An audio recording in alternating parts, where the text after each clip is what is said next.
Hello, and thank you for listening to this episode of the Moore's October Rants. Today's episode is going to be titled, It Won't Work. As we go through life, talking to people, dealing with situations, we keep bumping into this same tired phrase, this just isn't working. I hear it all the time. Doesn't matter if it's a job, a project, a friendship, a relationship, it pops up everywhere. But it's loudest in relationships. One person decides it's not going the way they expected, and boom. It's not working. That's it. The end. And honestly, every time I hear that, I think, what the hell does that even mean? Like, are you even trying? Or are you just walking away the second things get uncomfortable? Because to me, saying something isn't working without taking a hard look at your own effort is just lazy thinking. Things only work as much as we make them work. That's the raw truth. Relationships, jobs, dreams, none of that stuff just floats on autopilot. You don't stumble into a great connection. You build it. Brick by brick, moment by moment, screw up by screw up. If you're not showing up for it, if your effort is half-assed, then yeah, of course it's not going to work. What did you expect? The real issue is mindset. When someone says, it's not working, what they're often really saying is, I don't want to work on it. That's not failure. That's surrender. There's a difference, big one, and it's everywhere now. People give up the moment things stop being fun. They confuse discomfort with dysfunction. Let's use the relationship example again. If two people really commit, if they both lock in, get real about their issues, and stay willing to grow, then holy hell, you'd be amazed at what they can overcome. I've seen couples survive cheating, financial disasters, identity crises, trauma, long distance, you name it. Not because they're perfect, but because they stayed in it. They kept showing up. And of course, the opposite is true too. You can have two people who look perfect together on paper, but if one of them checks out emotionally or mentally, it's dead in the water. You can't build anything with someone who's already packed their mental bags and is waiting for the exit. When people say it's not working, what they usually mean is that they've already made the decision to stop trying. They're mentally gone. And that's a choice. That's always a choice.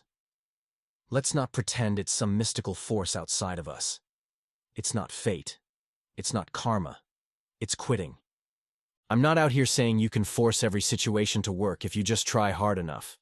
Some things really don't work. Some people really are incompatible. But even then, it's not about whether the thing could work. It's about whether both people wanted it to work. That's the key. Desire.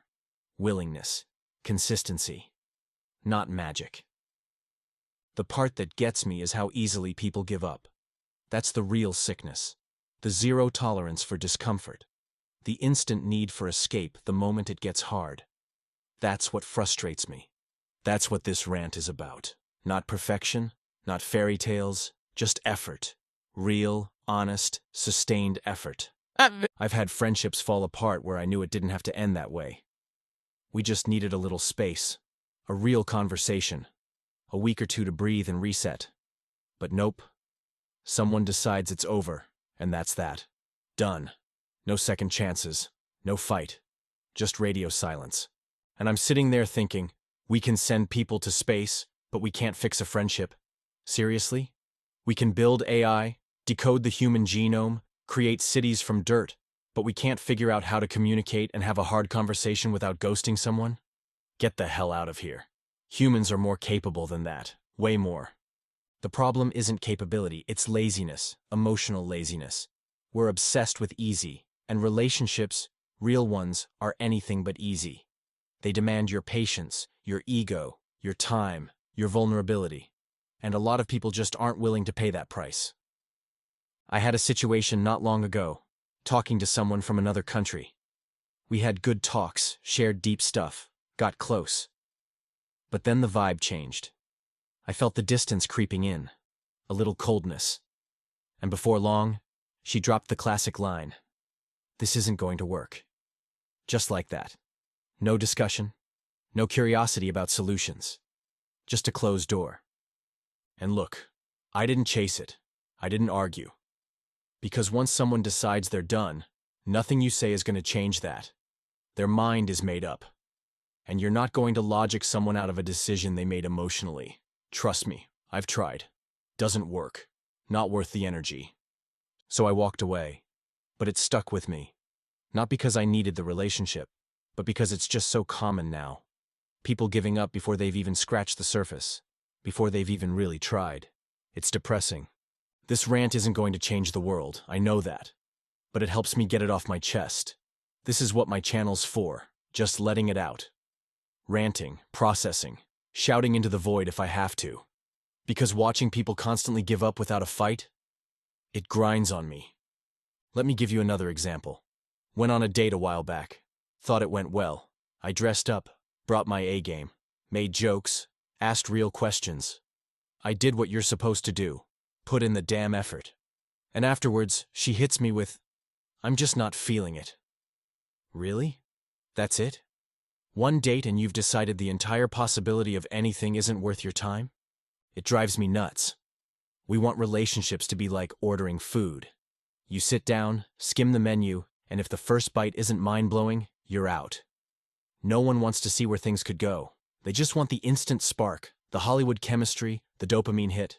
And if it's not there, it's not working. That's why I barely bother with dating anymore. Not because I've given up, but because so many people aren't even in the game. They're just window shopping, pretending to look for something real, while secretly hoping it just falls into their lap without any effort or discomfort. And let's be real, a lot of this comes down to emotional cowardice. People are scared of the work, scared of the mirror, scared of failing.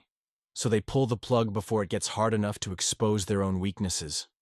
Easier to say, "This isn't working," than to ask, "What can I do differently?" That's what kills me. The refusal to even try, to even ask the hard questions, to dig in. I've had to learn the hard way that I can't change that in other people, can't argue someone into trying, can't beg them into effort. They have to want it, and most don't. So yeah, maybe this is just me shouting into the void.